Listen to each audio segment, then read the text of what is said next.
Magandang araw, senior citizens. Sa araw po na ito ay pag-usapan po natin ang 3,000 pension payout sa August 4, 2026. Mga importanteng announcement ay dapat niyo pong malaman.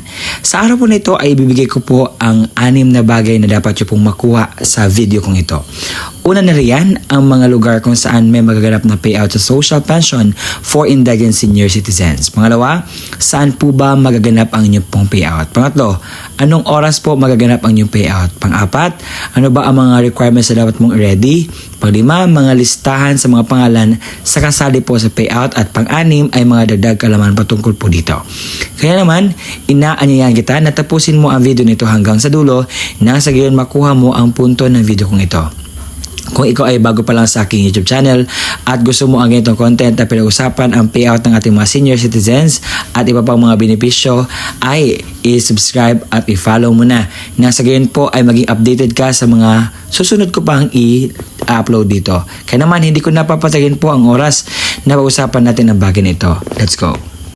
Una po tayo sa lungsod ng Davao sa Barangay Daliaon, Pantasyon dahil meron po magaganap na payout sa social pension sa third quarter payout sa July to September 2026 sa August 4, 2026 alas 8 hanggang 10 po ng umaga sa Barangay Daliaon, Pantasyon Gymnasium. At kung ikaw ay natatanong sa mga kasali po sa payout, ito po ang listahan.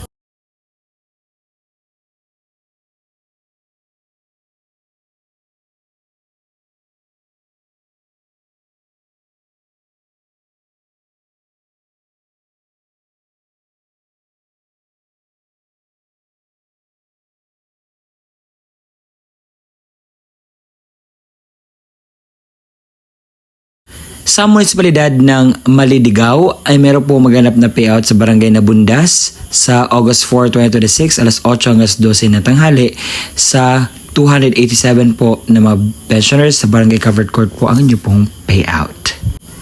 Ang kasunod po ay ang probinsya ng Misamis Oriental sa munisipalidad ng Lugait dahil meron po magaganap na payout sa social pension sa third quarter.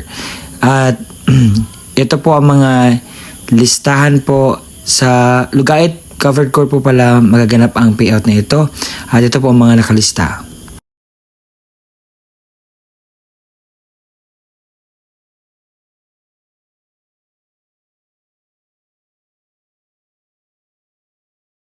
Meron pong on-site validation for potential social pensioner sa August 4, 2026 alas 10:30 ng umaga sa Barangay San Jose Multipurpose Hall at ito po ang mga i-validate. Sa Banyedero Senior Social Pension Payout sa third quarter, second quarter meron pong maganap na payout sa August 4, 2026 sa Bria Court alas 8 hanggang 2 po ng hapon ng inyong pong payout.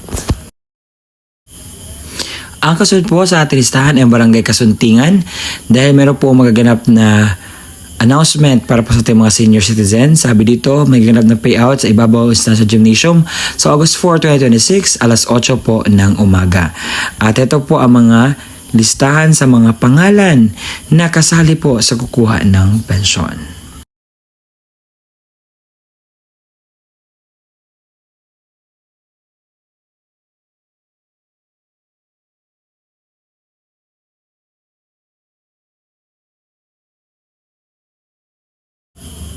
Sa Barangay Kabangahan Covered Court, Malaybalay City ay meron po maganap na payout sa August 4, 2026 sa social pension sa alas 8 po ng umaga. And ito po ang mga listahan sa kasali po sa kukuha ng pensyon. Ang kasunod po ang Barangay Rio Tuba sa Bataraza, Palawan. Meron po maganap na payout sa social pension sa August 4, 2026. Sa Sarong, 67 pensioners, Igang-Igang, 25 pensioners, Ukayan, 46 pensioners, Sandoval, 75 pensioners, Sumbiling, 66 pensioners, Taratak, 36 pensioners, Iwahig, 37 pensioners, Rio Tuba, 240 pensioners. Sa Rio Tuba, Usman Gymnasium po ang payout, alas 8 hanggang alas 3 ng hapon po magaganap ito.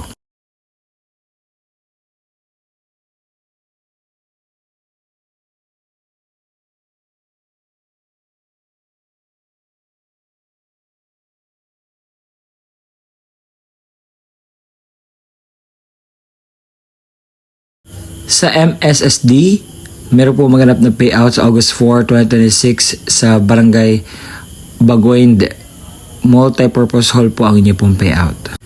Sa Malaybalay City, meron pong magaganap na payout sa August 4, 2026. Sa Barangay Simaya Covered Court, Malaybalay po ang inyong pong payout. At ito po ang mga listahan sa mga pangalan na kasali po.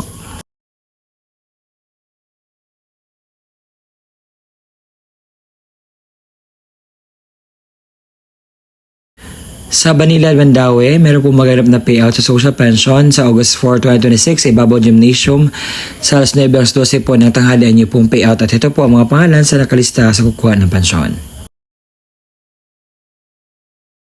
Sa August 4, 2026, alas 8 ng umaga ang East Central Mountain Ibayo, alas 8:30 ng umaga ang Mauro Casa Verde North Pueblo, alas 9 ng umaga ang Bougainvillea, alas 9:45 ang Bamboo, 10:30 ang Bria, 11:30 ang Unlad Pabahay, 12:30 ang Pulong Kendinayon. Sa August 4, 2026, sa Team 1, Barangay Kabugaw at Barangay Tumabel, Barangay Hall po ang inyong pong payout. Sa San Manuel at Victoria, Barangay ang payout. Sa Ramon at San Antonio, sa Barangay Hall ang payouts. Umaga po ang lahat ng payout ninyo. Sa hapon naman, ang San Leonardo at Ligaya sa Municipal Gymnasium, sa Dongo at Villa Santiago sa Barangay Hall, sa San Ramon and San Francisco sa Barangay Hall po ang inyong pong payout. Lugar kung saan may magaganap na payout o bigayan ng pensyon para sa ating mga minamahal na kwalipikadong senior citizens. Sa mga nagtatanong, sir, totoo ba itong sinasabi mo? Hindi ba ito fake news? Hindi po iyan fake news dahil naka-include na po ang mga details na dapat nyo pong ma-inculcate, malaman, maramdaman. Kasi gusto ko pong sabihin sa inyo, dahil marami nasabi, fake news namang sinasabi nyo. Hindi po ito fake news. Ito ay batas po ang Social Pension for Indigent Senior Citizens. At kung hindi ko man nakita ang inyong mga lugar, you can just go to the near barangay sa inyo at alamin kung meron na bang update sa inyong Social Pension for Indigent Senior Citizens.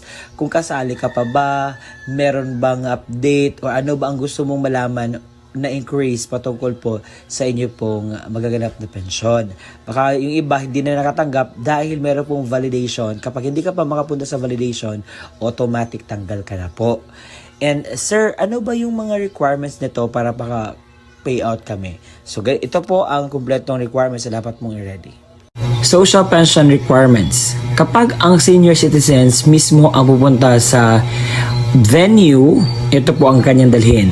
Una, original OSCA ID at national ID. Pangalawa, photocopy ng senior citizens ID na may 3 lagda o thumb mark sa hindi na po makakapirma.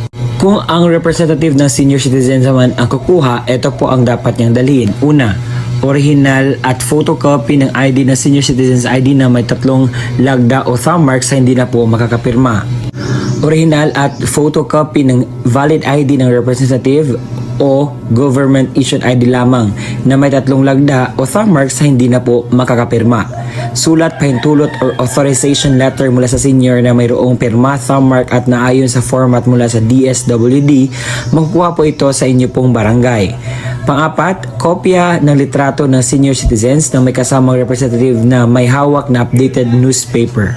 Kung ang kukuha naman ay representative ng namayapang senior, ito po ang kanyang dalhin. Una, original at photocopy ng ID ng senior citizens or certificate of membership mula sa OSCA kapag wala na itong OSCA ID na photocopy. Pangalawa, original at photocopy ng government issued ID ng representative. Pangatlo, original na kopya ng death certificate na naka-certified true copy. Paunawa, ang mga namayapang pensioner ay makatanggap lamang ng kanilang pensyon depende sa quarter kung kailan nimao ang alinsunod sa alintunin mula sa DSWD. At yun po ang kumpletong detalye sa inyo pong makukuhang pensyon sa araw po na aking sinasabi. Salamat po sa pakikinig hanggang sa susunod na aking upload. Bye-bye.